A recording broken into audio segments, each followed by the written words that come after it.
Hello and welcome to the Kongversation Mini. I'm Hyle Russell. And I'm Dustin Jackson. And Dustin, it's getting close, very, very close to the end of this Kongversation season. Oh my goodness. Yeah, our arbitrary, little, divisions of time. This is season 11 of the Kongversation, coming to an end with the end of 2023. And I wanted to clear the decks a little bit of some of the stuff that we still had to discuss before the calendar turns over. And one thing that kind of sprang up right before the holidays was a new 30-second ad for Donkey Kong Country at Super Nintendo World, Universal, Japan.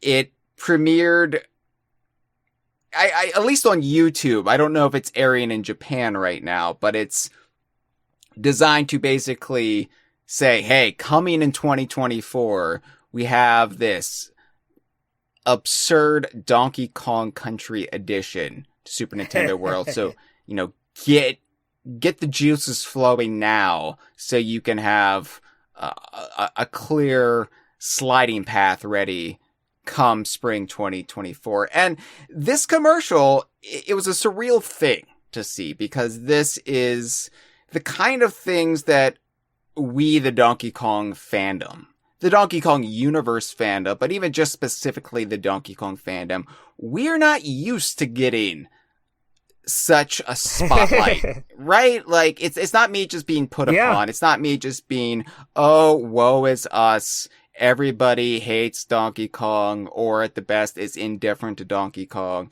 But this is the kind of thing that you would see from Mario. And indeed, Mario does appear at the very beginning of this ad. But it's not the kind of thing that we're conditioned to expect. And to see it feels surreal to me. The same level of surrealness I felt sitting in the movie theater this past April and seeing Diddy, Dixie, Chunky, Swanky, however briefly, on the silver screen. So, yeah. I don't know. It's worthy of discussion because we're going to be, of course, talking a lot about the park in the upcoming season 12 of the Kongversation. But just like we did with the Super Mario Brothers movie, we kind of have to take some of this stuff piecemeal. The hype cycle, the rollout, we have to kind of break it down as it happens. And so that's why I wanted to do a mini on this 30-second ad. And look at us, Dustin. We've already spent enough time talking about this ad. We could have watched it probably, 10 times over by now since we started this episode. But here we are. We have to analyze everything we see. So I would like to say before we start, if you are jumping into this immediately after you listen to the last episode we did on the Donkey Kong Country expansion to Super Nintendo World, I made a minor flub, and I already corrected myself on the episode immediately after, but considering that was about Sea of Thieves, I know not as many people will have heard it. I made the mistake, and I said that the power-up bands that one gets for Super Nintendo World, of which there will be a Donkey Kong power-up band and a Diddy Kong power-up band, I somehow said they were free, and I knew that wasn't true, but I just casually let it fly off my wet mouth nonetheless. Oh. And it's not true. You have to pay big money for them. What is it, $30? Something like that? $30 USD? That is big money. Yeah, so it's going to cost you the price of like an entire video game just to get both the Donkey and the Diddy Kong power-up bands. Not free, and I apologize. Hyle will be drawn and quartered after this, but, the apology stands. Can I just say that sounds amazing? I would love a good drawing and quartering right now. Just, I think it would feel great on the back. It would really stretch out the muscles. Yeah, you and me both. I love being pulled apart by horses. Don't even have to bring in horses. Just use a Vespa, a couple of Vespa scooters, and maybe I don't know, maybe even one of those just they call them hoverboards, but they're not hoverboards. You know what I'm talking about. They don't actually hover. Yeah, but see, I like the horses, but it's not my drawing and quartering. So you can do it however you the Hyle Russell experience. I appreciate it, buddy. Thanks. So this ad, right? We're just gonna break it down because there's little moments, little scenes, and the third line here of this ad is, I assume they're supposed to be a lovely family enjoying Universal Studios Japan, but specifically Super Nintendo World. We've got what I figure to be the parental units, and we've got what I assume to be the children, right? I think that's safe to assume. They could be complete strangers to each other, and they just bonded over their shared love of both Nintendo and park pageantry. So, or like Power Rangers, where Mario has gathered them all together to put a team together. Perhaps he was looking for teens and young adults with attitude, and yeah, he found these, and he said, "Well, it's better than nothing, I guess." We'll talk about these four figures throughout this little mini, which is our favorite, but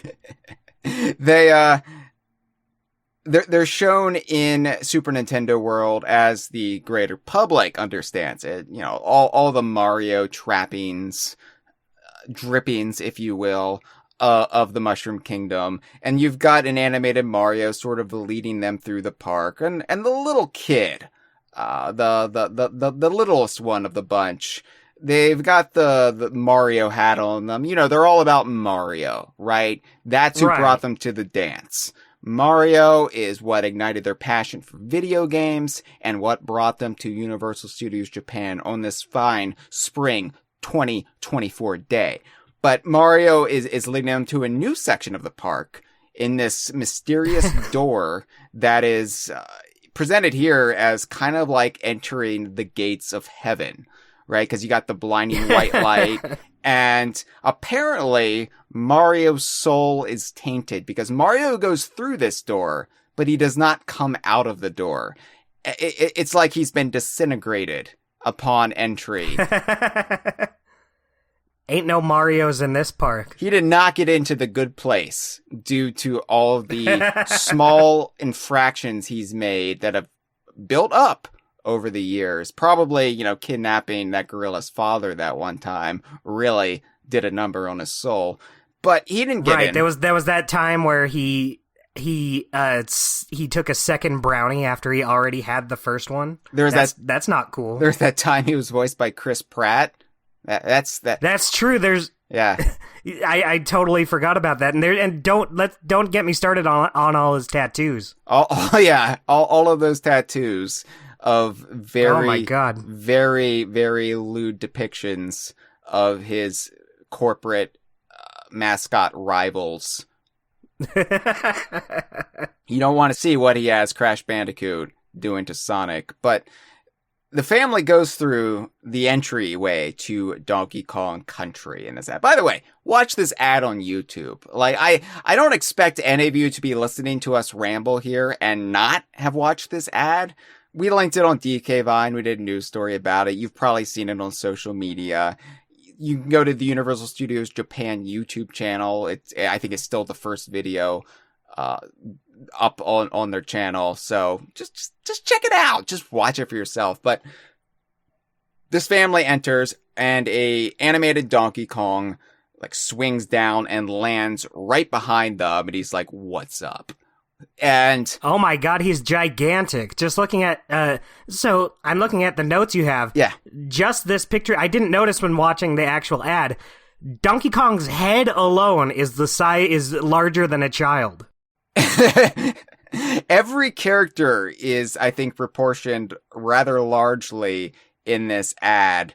But yeah, Donkey Kong towers over everyone. He looks like the Jakks Pacific Donkey Kong figure from, well, they re-released it last year, but from like half a decade or more back. Actually, probably a decade now at this point, but where he's got just the gigantic head and he is just like not scaled proportionally to like the actual Diddy Kong figure.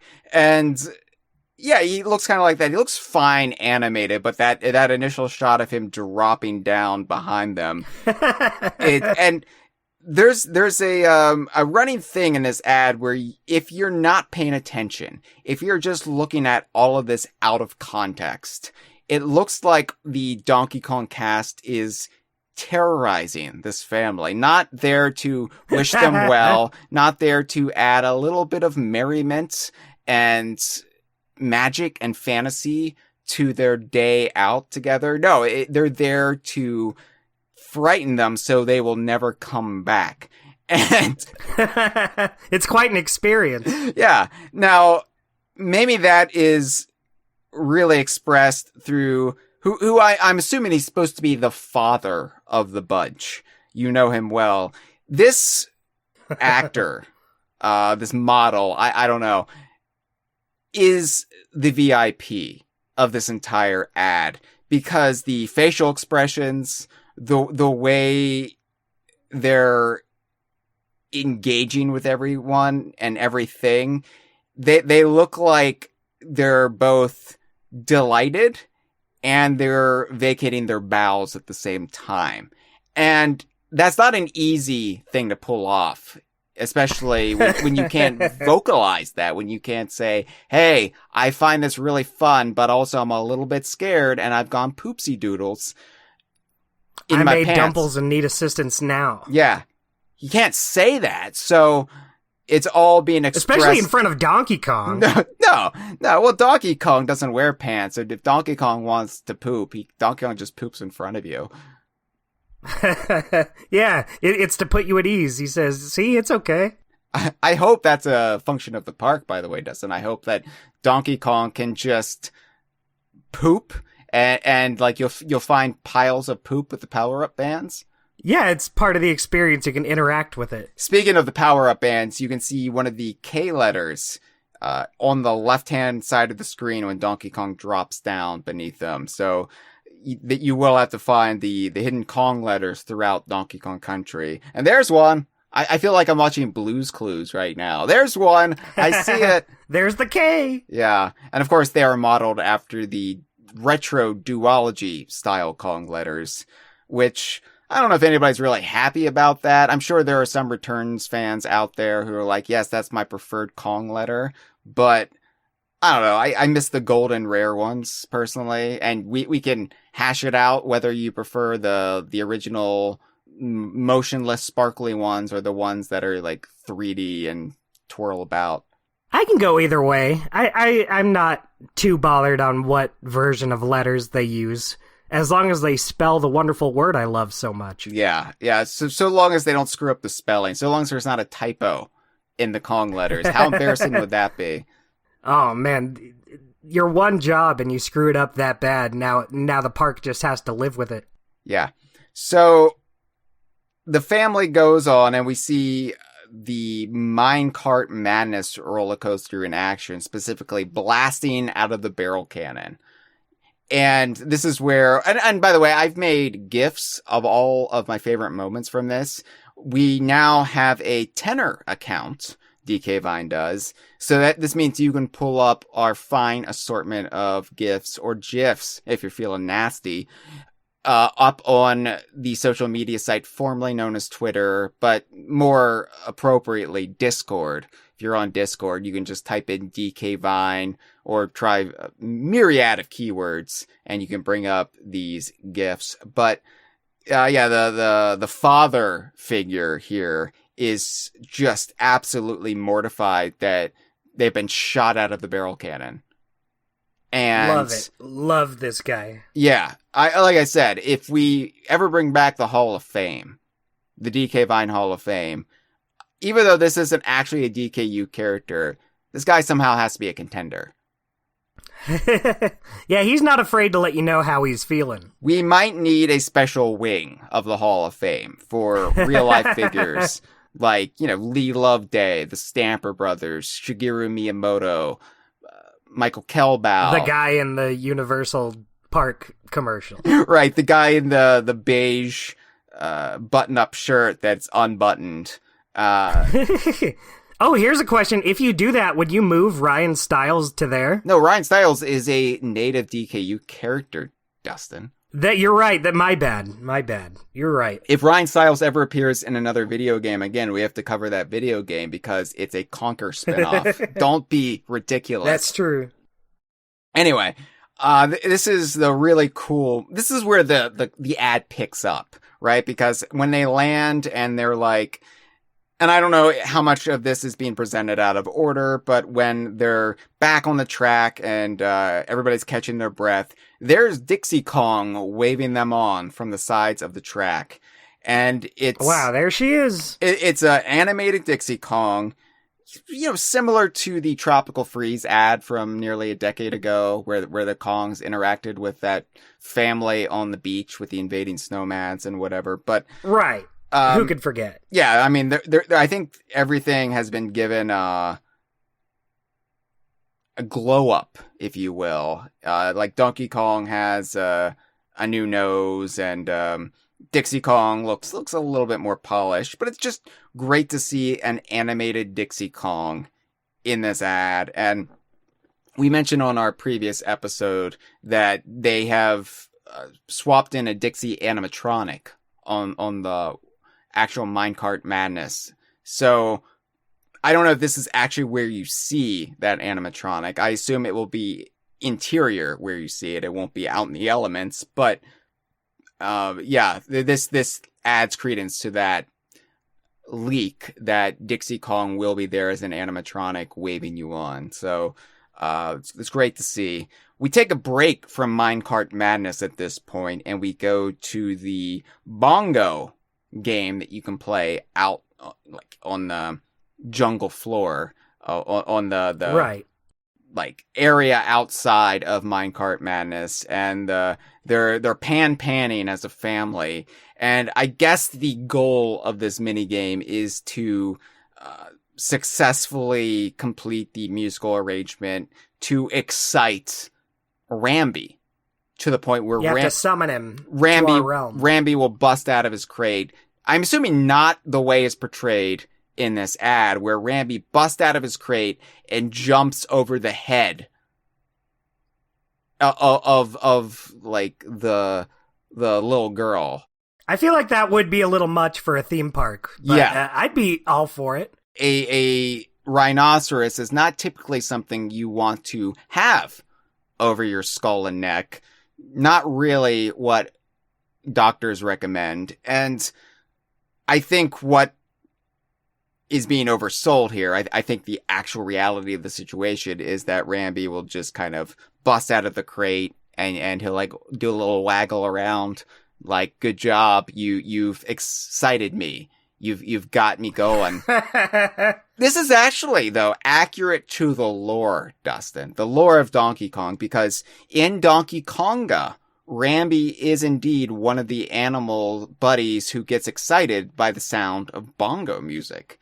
And yeah, he loves it. Rambi and Ellie. By the way, Ellie is still MIA. Missing in action is what that stands for in all of the promotion for this park. So we still don't know if Ellie will be there in any capacity. But Ellie is not being featured in the marketing. And so I'm leaning now towards the very real possibility that Ellie has been axed, unfortunately. It's too bad, but I don't want to say I understand. Like, it's never going to be a decision that I can get behind, but I wouldn't be, like, shocked if we don't see Ellie. I will never understand this, and I will carry this outrage and indignation with me until my dying breath. And as I've often shared on this conversation, I don't plan to stop there. I will come back and vent my hauntings towards those who said, nah, we don't need Ellie. But yeah, this is true. Like, both Rambi and Ellie like to get down to bongo music. Whenever they hear it from a distance, they come a-running. So I do appreciate that if you're going to incorporate a bongo game in the park, it makes sense to use one of them. And I'm glad Rambi is here. Yeah. Let's talk a little bit about the Rambi design. We got a clearer look at it here.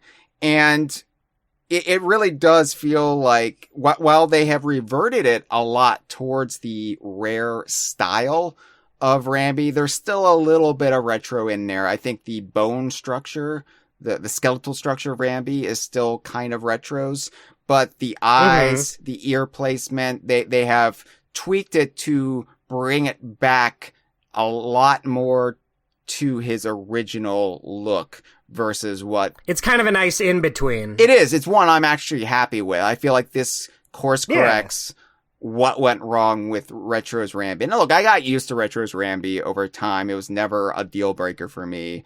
Just like not having Ellie here, that's not a deal breaker either, but it's just one of those things where I'm always going to look at it and be like, why did you do that?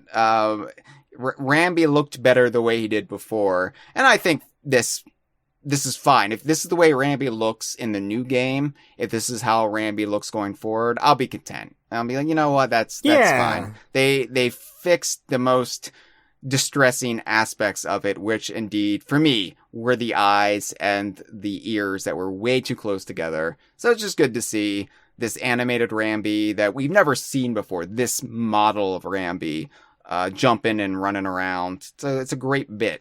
You know what, Hyle? I think I agree with you. I think I like this Rambi guy. So we go back to Minecart Madness after this. And this is where we get confirmation that Tiki Tong does indeed appear in Minecart Madness. And he does indeed twist the track and basically screw up your path forward. And look, there he is in all his glory. Yeah, and he uses his big hands to basically threaten the lives of anybody riding the roller coaster. Donkey Kong jumps down, bonks Tiki Tong on the head, and we see the family just fall from the track, presumably like on the track below. Remember, this is all dramatization of the coaster. The real coaster will always have like a metal rod effectively attached to the underside of it. So you feel like you're falling, you feel like you're going from track to track. In reality, you're always on a track underneath. You just can't see it. It's all trickery. Yeah. It's all deception. On the real ride, it's kind of a 50-50 chance whether or not Donkey Kong saves you. Yeah. He doesn't actually have to do anything. You're already safe. That it's magician's secret. It's all just a lie. It's all fake. None of this is real. There isn't actually a real Tiki Tong, kids. He doesn't exist. Oh, do we break your little hearts so soon after Christmas? Sorry. Yeah, but I saw Mommy kissing Tiki Tong. Guess what? That was me. I saw Tiki Tong vomiting banana juice on Mommy. My favorite holiday song. That one's gonna catch on, I think. Yeah. Anyway, Tiki Tong looks great. It looks like Tiki Tong. I mean, they didn't reinvent the wheel here. And again, I have to stress for all those people who are upset that K. Rool is not part of this park at this point in time. What they have Tiki Tong doing, I don't think would work for K. Rool. I really don't. Yeah, I don't think in any of the games I've ever seen K. Rool just totally bend the hell out of a roller coaster track. I mean, I suppose he could juice himself with the crystal bananas from Jungle Climber and grow to extravagant size. But again, that's not really K. Rool's deal most of the time. At least this makes sense for Tiki Tong, given that he's a lumbering head with hands. And, you know, it makes sense to me, especially given when this park was conceived, that they would use Tiki Tong in lieu of Lord Frederick or K. Rool in any of his guises or forms or functions. I gotta say, Hyle, I look at this picture, and it's so funny to me that you can look at this picture and say, yes, this makes sense to me. Well, Dustin, It makes sense, but it's just so wild having just this family in a minecart escaping a giant tiki while a big gorilla destroys it. I love that we are in a position where we can say nothing about this is out of the ordinary. Right. If it was Ghastly King from Jungle Beat, then I'd be like, that's a bit weird. That's silly. Yeah, this is just all nonsense. Nobody's gonna go for this. But this is fine. This will bring in the park goers. Yeah. The whole thing ends with the, well, I guess they cut away really quick to show the Mario Kart ride. It's basically like, but yeah, it's not open yet, but hey, you can still come to here and you can still do the Mario Kart thing, and it's still fun. But then it ends with the family all just freaking out with other park goers and the various Donkey Kong cast behind them, and the Play Wild tagline comes up, and here's where we see Diddy Kong doing a forwards flip in the air. Just like, look at him. Good for him. Look at him go. We got Dixie Kong there. She's, doing her Dixie Kong thing. Donkey Kong looks more reasonably proportioned here. I guess it's an optical trick of the eye, where he doesn't look like he's the Jack specific Donkey Kong figure. Yeah, they really fooled me. They lured me into a false sense of this is all right. But this is also where we see Cranky Kong. And this is the first time we've seen the animated Cranky Kong. We saw him on the Jungle Hut porch in the big teaser image, but here we actually see Cranky Kong, and we see Squawks do a flyby as well. What up, Squawks? Yeah. Squawks looks a little bit, I don't know. The feathers on Squawks aren't really as not very detailed. Defined. Yeah, it looks more like Return Squawks and not Tropical Freeze Squawks, where they added a lot more of the feathery detail to Squawks' model. But I still happy. Yeah, they should have just used that one.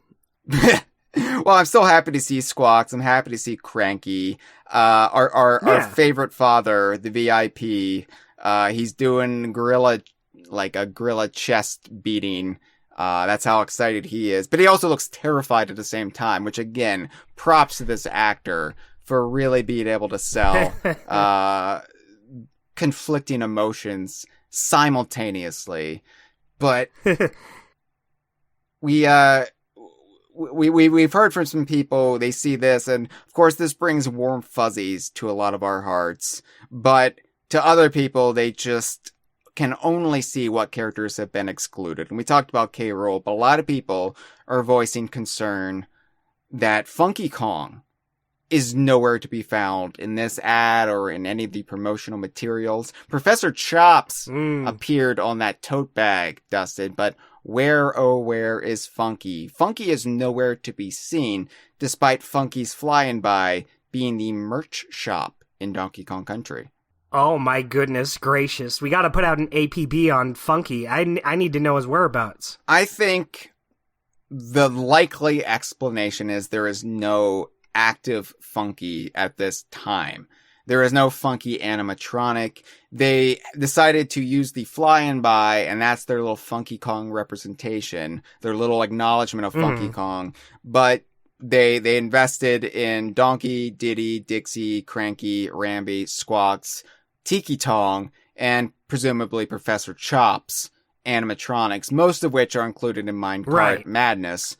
And Funky just was nowhere to be found. This does not mean they won't have Funky in a suit later on, a park actor, cast member, what have you, running around as Funky Kong. You can get a selfie with Funky Kong.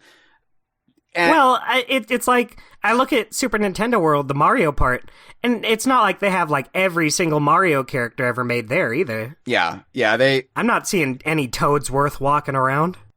Like, if you're really concerned about the lack of K. Rool, I think the lack of Funky should give you a little bit of reassurance here that obviously Funky is a very, very important Donkey Kong character. They're not excluding Funky out of any sense of malice or ill intent. Right. Funky is going to be a prominent part of the series here and forever.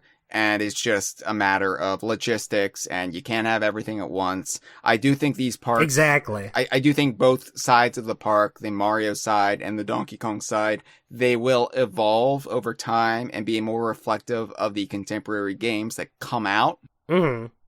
Because the Mario side is very reflective of 10 years ago, just like Donkey Kong is. There's really nothing in there from Odyssey, or Super Mario Brothers Wonder, so I think it's a lot more obvious for the Donkey Kong fan because it has been 10 years since we've had a brand new standalone game, and since we're always concerned about the politics behind Donkey Kong development more so than the Mario side is. The Mario side of the fandom, they look at the Mario theme park and they're like, yeah, cool. And meanwhile, we look at it and we're like, they forgot Squitter. What does it mean? They left out Squidicus. Yeah, there's no Squidicus. There's not even a water level in the Donkey Kong Country theme park, Dustin. Like, oh my god. Where am I supposed to swim? Doesn't make any sense. It doesn't. They really blew it. I need to be able to swim and find air bubbles or else I'll die. What, you mean I can't have a snowball fight with Bleak? You call this a Donkey Kong Country What kind park? of theme park is this? Yeah, it's fine. It's fine, everyone. This is a great ad. I love this ad. I've watched it. Yeah, it's fun. I've watched it so many times. I've had a lot of fun with this. Just seeing our characters have such a platform, have such a spotlight. It's a real head trip. Like I said, we're going to have to get used to it as a Donkey Kong fandom. We're going to have to get used to our characters becoming more mainstream. Dustin, are you ready for that? No, I am. Of course, I've wanted DK to be in the mainstream for a while. I want the Kongs to get the attention they deserve. It's great, but it is a little weird. It kind of takes me back to Smash Ultimate, how at that point I had just been broken down into thinking, oh, Donkey Kong just doesn't get to have cool new stuff in Smash. Yeah. That's just how it goes. And then you just get like tons of remixes, K. Rool, and it's something that's awesome. It's great, but it's not what you're used to. Yeah, I think it's just been a condition of the fandom since the buyout era, like for 20 years now, where we're just, like I said, we are so put upon, we're so like dramatic when it comes to the public's perception about Donkey Kong. And some of that is, I think, accurate to how things shook out, but I also think we're just always on the defensive, and then we get very protective of these things. And I felt a little bit of this when the Mario movie came out, and we had all these people talking about like Donkey Kong and his relationship to Cranky Kong. And I'm like, are you qualified to talk about that? Do you even know the history behind all of this? You're just out there spouting out clickbait. And I'm just like, whoa, hold up. Do you know who you're talking to? Have you spent the last 30 years of your life dedicated to this cause like I have? We're going to have to kind of let go a little bit and just accept that there are going to be new people coming into the fandom from this. There are going to be people who are like, yeah, Dixie Kong's my favorite. You're like, yeah, and you really like her cousin Kitty Kong and Chunky Kong too, and her kid sister who's taller than her, Tiny Kong. And their eyes are like, what? Yeah, their eyes are going to glaze over because they won't know any of that from this. But baby steps, baby. We're gonna have an opportunity to entertain and delight entire new generations, both young and old, coming into the Donkey Kong fandom, celebrating Donkey Kong and Diddy Kong and Dixie Kong and Cranky Kong, Rambi, Squawks, Professor Chops, Tiki Tong, and of course, Terrified Dad and Earth Tones. This has been a File 2 production. Qué rico.